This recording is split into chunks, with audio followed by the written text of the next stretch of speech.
Hey friends, it's Somer, and we just got a sweet new Commander announcement. This is the introduction of the beta test of the new Commander matchmaking system, Commander Brackets. So back in October, where there was a whole lot of Commander drama going on, the RC dissolved, we got a new RC led by WotC, yada yada. Amongst all that chaos, there was also an announcement of a new Commander matchmaking system, the Commander Bracket system, and it was just kind of like a rough idea at that time. And essentially, the Commander Bracket system is meant to be a replacement of the very informal Commander Power Level system that's been floating around amongst all Commander players since the beginning of the format, where everybody says their deck is a 7, and then clearly not everybody's 7 is the same. So the bracket system kind of is meant to address that. Basically, for when you're at pickup games, you know, you're at your game store or you're at a convention or whatever, and you're trying to figure out with a new group of people what type of game everybody's looking to play, what's everybody's shared expectations, what's the power level going to be, instead of just saying, oh, I'm all power level 7, let's go at it, and, you know, being disappointed when finding out that everybody's 7 is very, very different. The bracket system is meant to be a tool to assist people in those situations where they give them more terminology and more of a guidance in terms of figuring out what everybody's actually aiming for, what everybody's power level actually is, and what everybody is looking to see in a Commander game. So that's the goal of the Commander Bracket system. And back in October, we didn't really have much of a system yet, just kind of the announcement of, hey, we're working on a system. But now, today, we just got an official announcement that the Commander Bracket system has a beta form. We have the first iteration of what the system is actually going to be, and it's now in beta. So we're going to be having people playtesting it. The first official playtest, I guess, is going to be at MagicCon Chicago, where a portion of the command zone is actually going to be dedicated to the bracket system. So if you're interested in trying it out, you can try it out over there. And yeah, it's actually looking way better than the initial pitch, in my opinion. And we're going to go into the article. I'm going to not read the entire thing, but basically give you just a shortened version, a summary of what is said in the article, and then I'm going to give my initial impressions of the bracket system as it currently stands. So the article begins with some disclaimers, the first one being that you don't actually need to use a bracket system. Obviously, if you have a regular play group, just by playing with each other multiple times lets you slowly and naturally figure out what everybody likes and dislikes and what the power level of your decks relative to each other are, and then you just kind of tweak things naturally to make everybody happy. So in that case, you don't actually need any help, any outside assistance, or any outside guidance. You've already done the rule zero conversation by just playing with each other multiple times. Instead, the bracket system is aimed at people at game stores, at MagicCons, at whatever you're doing pickup groups for. This is just another tool to help people who are in pickup game situations kind of explain what their deck is doing, what relative power level, bracket level they are, and then trying to match things more appropriately with the rest of the table. And obviously, this system is not going to stop bad actors. If somebody wants to pub stomp, they're going to pub stomp no matter what system they're using, what terminology or restrictions they're using. You can always gamify the system if you really want to. And that's not the point of this. It's to help people who want to match the rest of the table in terms of expectations and power level. This is a tool to help them with that. It's not going to stop bad actors. And then the final disclaimer is that it's a beta. Things are going to change. I'm sure the cards that we're going to be discussing in terms of game changers, we're going to talk really soon, is going to change, and maybe other things about the bracket systems itself is going to be tweaked over time. All right, so the system is 5 Commander brackets. Brackets 1 and 2 and 3 are focused on socially focused play, and brackets 4 and 5 are focused on higher power or even CDH. In fact, bracket 4 is high power and bracket 5 is CDH. And each bracket is trying to facilitate a certain type of play experience. And it does that mostly with restrictions. At the lower bracket systems like 1, 2, and 3, there are restrictions on what you can and can't run in your deck. Bracket 4, there's no restrictions, but it's not aimed at tournament play. And then finally, bracket 5 is CDH. It's high powered, but also a focus on a meta, a focus on tournament play. And the bracket system also introduced a new concept called the Game Changer list. The article defines game changers as cards that dramatically warp Commander games, whether having players run away with resources, shift in ways many players dislike, cause people to not be able to play the game, really efficiently search for their strongest cards, or commanders that tend to be built in ways that take away from the casual games. Also, game changers are kind of like a watch list. Like if you're worried something is going to be banned, it's probably going to be banned from something on the game changer list, unless it's a card that just immediately showed up and is immediately causing problems like Nadu. That won't have a chance to show up as a game changer. It's just going to get banned. But for older cards, you know, if they're a problem, they're going to be on the game changer list. And then you kind of know if something's on the game changer list, there is a chance, a small chance, but there is a chance that eventually it gets banned. But in my opinion, I don't think cards are going to be banned much, if at all, in the future from the game changer list. I think there's going to be emergency bans going forward, but overall, not much things are going to be banned, in my opinion. That's my hypothesis. And if things get unbanned, like things that have been historically banned for a very long time, if stuff gets unbanned, it would become a game changer card. So it's a watch list, but it's also a way to kind of curb the power level of lower power decks, like brackets 1, 2, and 3. So there are currently 40 cards on the game changer list. I have them all on the screen right here, but there's stuff that are like stacks pieces, like Drannith Magistrate. There's some of the best tutor effects, like Vampiric Tutor is over here. Rhystic Study, one of the best blue cards in the game, is obviously really here. Same thing like Thassa's Oracle, one of the best win conditions in the game.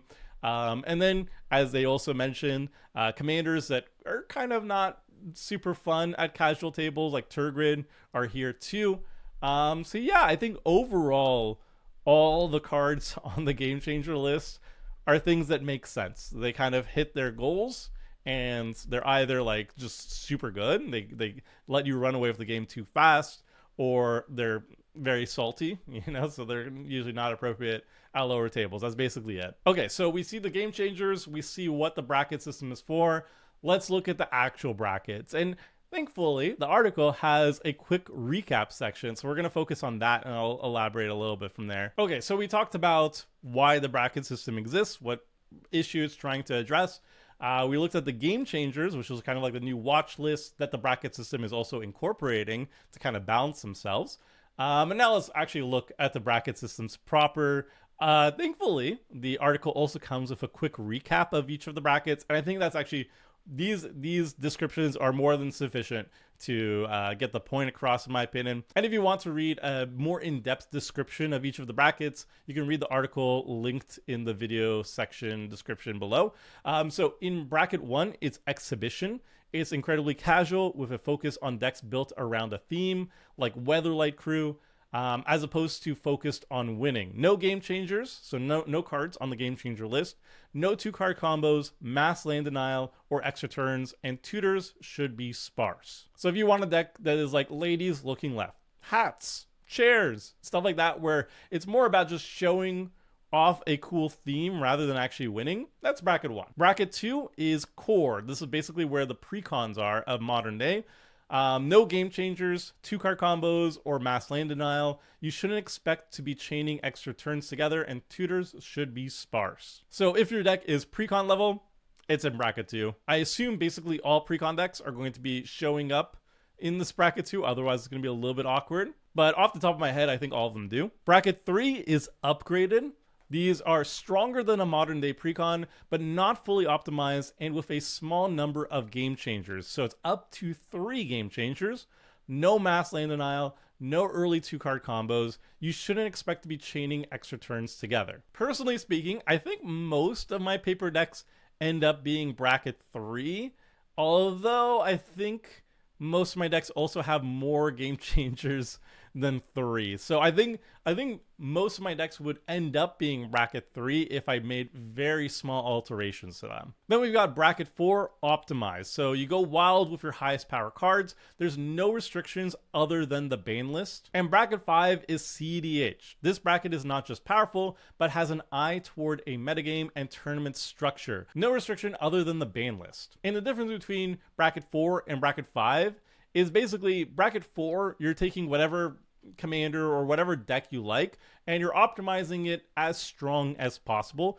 Whereas bracket 5, you can't just play any deck at a CEDH tournament. This is like basically the best of the best. You want to be playing the best deck possible with an eye of trying to beat the metagame and with an eye of trying to enter tournaments and possibly win them. So even though the restrictions are the same, bracket 4 and bracket 5 are the same restrictions, in practice, a high power deck is not a CEDH deck, and a CEDH deck is not necessarily just a high power deck, right? And that's why they have their own brackets. And a convenient summary of the Game Changer list is here too. It's 40 cards that have a huge impact both in Commander and the kind of game you're playing. It's like a half step to be able to notch cards up, but not to ban them. And future unbans will likely go on the list to ease them in. It also lets you know what cards are at the upper end of Commander power, and any future bans would likely come off this list. So, initial impressions. Personally speaking, I really like this. I think the power level system was never defined and has always been crummy since day one. Everybody just says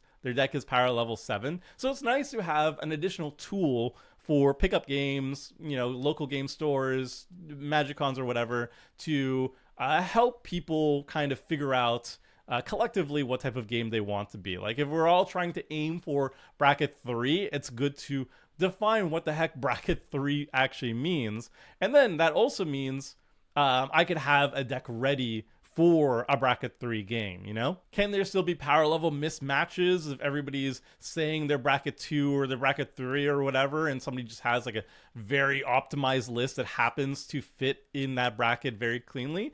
Of course. But this is still a good way of helping people kind of reach a desired power level, a desired game structure. Also, looking at the brackets, I think most of my decks are between bracket 3 and 4. I think most of them actually kind of fit very close to the ethos of bracket 3, but they run maybe a couple extra game changers over just the current limitation of 3 of them. So it would be actually very easy for me to move most of my decks, shift most of my decks to actually bracket 3 by just replacing like 2 or so cards. It shouldn't be that big of a deal for me to actually hit bracket 3 with most of my decks. The other thing I like about this is it's a good roadmap to diversify my own deck list. Like I could have a deck that is made for bracket 1. I could have a deck that's made for bracket 2, one for upgraded, one for optimized, and one for CEDH. And then no matter where I'm sitting at what table, I always have an appropriate deck for whatever style game people are looking for, which I also like. I like having clear guidance on what bracket 2 means, what bracket 3 means, and everything, so that when I bring something that I think is casual, it's not going to like just stomp the table because their opinion of what is casual is vastly different from my own. So having everybody utilize the same system and have the same expectations of what a bracket means is really, really useful. But the main concern is, will people actually care to utilize this bracket system? There's a couple things going against it. First of all, not everybody's going to agree on the stipulations of the brackets, obviously. Like some people are not going to agree on all the cards that are considered game changers currently. They might say, hey, I don't think this card should be a game changer, or this card should be a game changer, yada yada. You're not going to get a consensus out of an entire community as vast as Commander to agree on a unified list. And then also, like, how many game changers should a bracket be allowed? In bracket 3, for example, you're only allowed 3 game changers. Maybe some people think it's too little. I think it's fine, but some people might not. So some people just might not want to adopt it because they don't agree with certain parts of the system. And then the last thing, honestly, is just getting the word out on the system. This is just yet another thing for Commander players to know about, and it's extra complexity. The system is kind of simplified and trying to be less complex than more in-depth versions that were previously pitched around. But nonetheless, it's still another thing Commander players need to be mindful of, on top of like knowing what the ban list is and stuff. So the ways Wizards of the Coast is trying to spread the word on this is they're trying to have it featured at upcoming MagicCons. I know Scryfall and other deck building websites are going to incorporate this sort of terminology, the system, into their own deck building stuff. So you'll passively become aware of it. It should be very easy to, pop in your deck on Moxfield and something, and Moxfield will tell you what bracket your deck is in, and it will also tell you what game changer cards you're running and stuff like that. And that's going to be a critical way, in my opinion, to get the word out on the system in general. And obviously videos like this are going to help spread the word out too. But yeah, I don't know. I think this is a good system for people who don't have regular play groups. Like I said, if you have a regular play group, you're just going to ignore this. The game is already working well for you. You don't need to change anything, obviously. But I do like this as a tool for Magicons, for pickup games and stuff like that. But yeah, let me know what you think about this system. Are there any game changer cards that you like or dislike? What do you think of the bracket system as a whole or as a concept? And also, where would your own decks be mostly? Are you mostly like bracket 4, bracket 5, bracket 3, 2, 1? Let me know. I'm genuinely curious. I think I could get to bracket 3 with most of my decks. I don't think I would want to do that. But yeah, I want to see if that's going to be the case for most of my viewers as well. All right, let me know in the comment section below. And until next time, friends, see ya.